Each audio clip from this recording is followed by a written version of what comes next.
శల్యుడి తమ్ముడు అభిమన్యుణ్ణి ఎదుర్కొన్నాడు.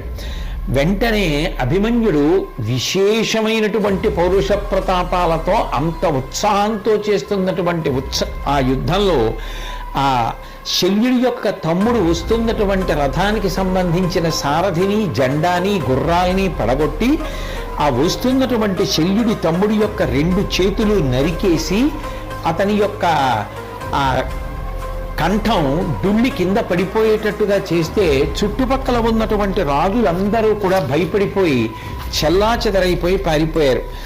ఆ చెల్లాచెదరైపోయినటువంటి సైన్యం ఎటు పారిపోవడానికి వీలు లేకుండా తన రథాన్ని గుండ్రంగా తిప్పుతూ వాళ్ళందరినీ కూడా హింసించాడు.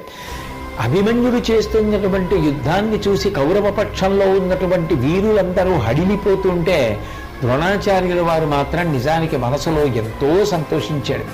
తనకి ప్రియ